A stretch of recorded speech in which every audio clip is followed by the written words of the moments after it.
Good morning everyone, welcome back to my channel Aparna Roy blog. আমার কাছের এবং দূরের সকল বন্ধুরা যে যেখান থেকে ভিডিওটি দেখছো, আশা করি সকলে ভালো আছো এবং সুস্থ আছো। আমরাও বেশ ভালো আছি। আর আজকে তোমাদের সঙ্গে কথা বলতে চলে এলাম সেই সকাল 5টা থেকে। অনেক সকালে উঠেছি। আর সকাল থেকে না উঠলে না কাজের একটা থাকে না, মানে কি বলো তো, এই কাজটা এখন করব, এই কাজটা তখন করব, এই ভেবে ভেবে বসে থাকা হয়। আর ঘুম থেকে যদি একটু জলদি ওঠা হয় না, কাজের টাইমটাও বেশি পাওয়া যায়। আর আমি যদি ঘুম থেকে যদি সেই 7টা 8টায় উঠি না, তাহলে আমার কাজে এতটা পিছিয়ে পড়ি। তো আমি আজ থেকে চিন্তা করেছি প্রতিদিন 5:30টায় উঠি, আজ 5টা থেকে উঠবো। তাহলে আমার ঘরের সংসারের সমস্ত কাজগুলো আমার করতে বেশ সুবিধা হবে। আর এই একা হাতে সব কাজ করা বড় মুশকিলের ব্যাপার। কাজের মেয়ে থাকলে তাও ঘর ঝাড় দেওয়া, মোছা, জামা কাপড় কাচা এগুলো করে দেয়, অনেকটা কাজ এগিয়ে থাকে। যেহেতু এক হাতে কাজ, তো একটু কাজের চাপটা একটু অনেকটা পরিমাণও থাকে। তো ঘুম থেকে উঠে ছেলের জন্য টিফিন করলাম। ছেলের জন্য আর সুজি দিয়ে, দই দিয়ে, চিনি দিয়ে একটা চিলা টাইপের করে দিলাম। আর একটু আলু ভাজা দিলাম। আর ওইদিকে হালকা হালকা, মানে কি, ও বারণ করেছে, মামা আজ গ্রেপস দিও না, মানে রোজ রোজ দিই তো ওর ভালো লাগে না। ওই জন্য গ্রেপস একটুখানি দিলাম। আর আমার ছেলেটা না ড্রাই ফ্রুটসটা খায় না, জানো তো। তো যাই হোক, ওই জন্য ড্রাই ফ্রুটস বেশি দেওয়া, ও খায় না, তো ওই জন্য ওটা দেওয়া হয় না। আর আর এইদিকে আমার জন্য একটু মৌরি জল গরম করে ঢেকে রেখে দেবো, কিছুক্ষণ পরে এটা খেয়ে নেবো। তোমাদের দাদাভাই ছেলেকে স্কুলে দিতে যাবে এখনই। আর আজ একটু স্কুলে যেতে ওর লেট হলো, যেহেতু ছেলেটাকে অনেক ডেকেছি কিন্তু উঠতেই চায় না মোটে। বাচ্চা ছেলে এই রাতের বেলা ঘুমাতে চায় না আর সকালবেলা উঠতে চায় না, এই হচ্ছে সমস্যা। আর এইদিকে দেখো, আমার জন্য ডিটক্স ওয়াটার বানিয়ে রেখে দিচ্ছি। দু তিন টুকরোর বেশি পাতলা পাতলা করে শশা কেটে দিয়েছে, দুই টুকরো লেবু দিয়েছি। তো যাই হোক, এটা রেখে দিলাম। এটা রেখে দিলে কি হয় জানো তো, জলটা বেশি খাওয়া হয়। এই যে এই বোতলটা আর এই যে জগটা, এইটা ভেবেছি 12টার মধ্যে ফিনিশ করব। আর এই কালো বোতল দুটো তারপরের থেকে খাবো। কারণ এইভাবে মেপে মেপে জল খেলে জলটা খাওয়া হয়। আর জল বেশি না খেলে না ওজন কমতেও চায় না, আর শরীরও ভালো থাকে না। আর দেখবে গরমের দিনে ভাত খাও আর না খাও, আমার মনে হয় জল খাওয়াটা সবথেকে জরুরি এই গরমের দিনে। বিশেষ করে 12টার মধ্যে বেশি জল খেতে হয়, তারপরে আস্তে আস্তে কম খাও, ঠিক আছে। তো যাই হোক, জলটা রেখে দিলাম। আর এদিকে টেবিলগুলোতেও ভেবেছি একটু পরিষ্কার করে রেখে দেবো, তার আগে এই বোতলটা রাখা হয়ে গেল। তো যাই হোক, আর এর আগের দিন তোমাদের দাদাভাই অ্যাপেল নিয়ে এসেছিলো, সেই অ্যাপেলগুলো ধুয়ে আমি গামলা করে রেখে দিয়েছিলাম। তো জলটাও ঝরে গেছে, ঢেকে রেখে দিয়েছিলাম যদিও। এখন এগুলোকে ফ্রিজে রেখে দেবো। আর শশাও এনেছিল, তো শশাগুলোকেও ফ্রিজে রেখে দেবো। তাহলে বেশ, ফ্রিজে থাকলে কি হয়, একটু ঠান্ডা থাকে, তাজা তাজা থাকে, খেতে দেখবে বেশ ভালো লাগে। আর এই গরমের দিনে না যদি এইসব ফল বাইরে থাকে, খেতে দেখবে কেমনটা লাগে। তবে শীতের দিনে কোনো অসুবিধা হয় না। তো যাই হোক বন্ধুরা, অনেক সময় আমার ভয়েসের মাঝে হয়তো তোমরা শুনতে পাচ্ছ বাইরে কী সব মেশিনের আওয়াজ হচ্ছে। তো যাই হোক, এগুলোকে ফ্রিজে রেখে দেবো, এইভাবে ঢেকে রেখে দিলে বেশ ভালো থাকবে। তারপর আমার নিজের জন্য ওটস 3 চামচ ওটস দিয়েছি, আর দুটো ডিম দিয়ে, কোনো লবণ দিইনি জানো, কাঁচা লঙ্কা পেঁয়াজ দিয়ে এইভাবে মানে অমলেট করে খাবো।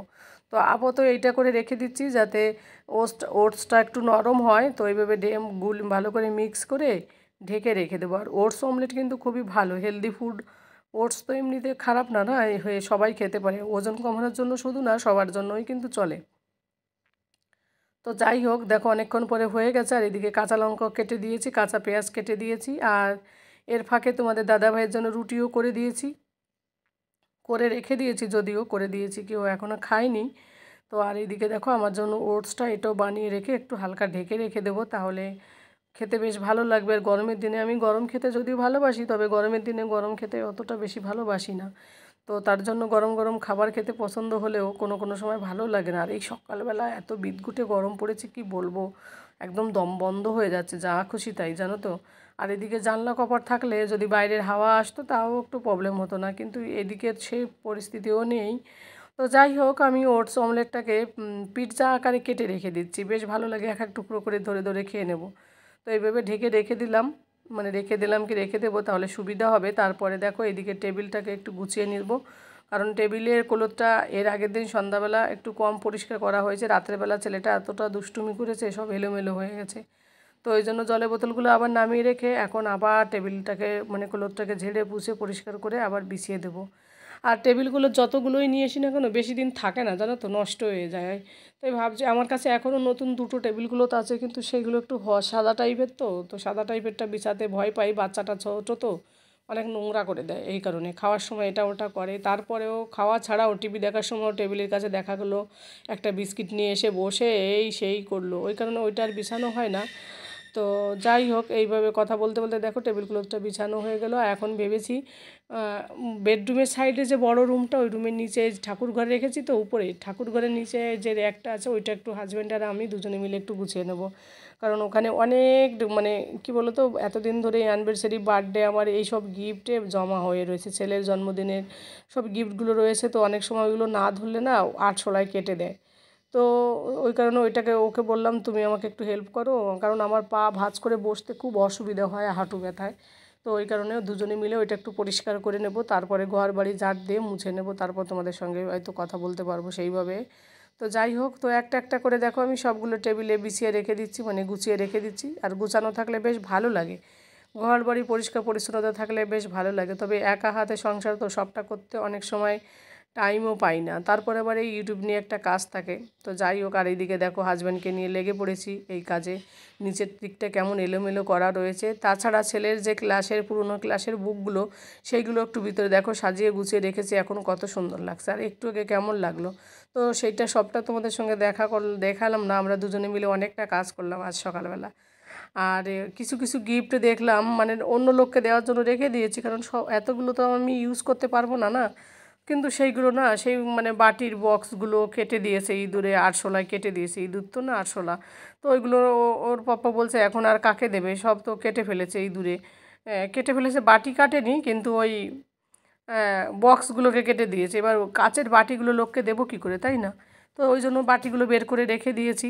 আমি বললাম তাহলে থাক, নিজেরাই ইউজ করি। তো পরে একদিন তোমাদের দেখাবো। আর এদিকে দেখো ডিমও প্রায় শেষ হয়েছে, আমি তো প্রায়ই ডিম খাই না, ওই জন্য ডিম বেশি থাকে না। আর এইদিকে দেখো, তারপরে কথা বলতে বলতে ফিরে এলাম দুপুরবেলা। দুপুরবেলা বলতে কি, ব্রেকফাস্ট করার পর তোমাদের দাদাভাইও অফিসে গেল, আর আমি ঘর বাড়ি মুছে নিজে খেয়ে রান্না বান্না কাজে লেগে গেলাম। আজ নিরামিষ রান্না করব। তো সয়াবিন দেওয়া সব পাঁচমিশালি সবজি দিয়ে নিরামিষ, উচ্ছে ভাজা এইসব আর কি করব। আর হচ্ছে ঝিঙে না কি বলে ওটাকে, ওই ধুন্দল টাইপের, ওইটা ভাজা করব আর কি। তো দেখো নিরামিষটা অনেক প্রকার হলে বেশ ভালো লাগে, তার মধ্যে যদি অল্প কিছু সয়াবিনও দেওয়া যায় না, খেতে কিন্তু বেশ দুর্দান্ত লাগে। তো ওই কারণে আমরা কি করি, অল্প সয়াবিন দিই। সয়াবিনটা দিলে কি হয়, আমার ছেলেটা নিরামিষটা খায়, না হলে খেতে চায় না। আর এদিকে ছেলের জন্য বেগুনও ভাজা করেছি, আর এদিকে একটা মাছের মাথা দিয়ে একটু ঝিঙে টাইপের ওইটা ভাজা করেছি। আর এই দেখো নিরামিষটাও রান্না কমপ্লিট। তবে নিরামিষটা রাতের বেলা খাবে, আর বাকিগুলো সব দুপুরে খাবে ওরা। আর আমি রুটি খেয়ে নিয়েছি নিরামিষ দিয়ে। আর তারপরে দেখো কালোবৈশাখী ঝড়ের মতো অন্ধকার, বৈশাখ মাস মানেই তো কালোবৈশাখী, তাই না? তো পুরো অন্ধকার নেমে এসছে এই বিকেলবেলা। এখনও কিন্তু এই সময় কিন্তু সকাল মানে অনেকটা পরিষ্কার থাকে, কিন্তু এখন দেখো আকাশে কত মেঘ আর অন্ধকারাচ্ছন্ন।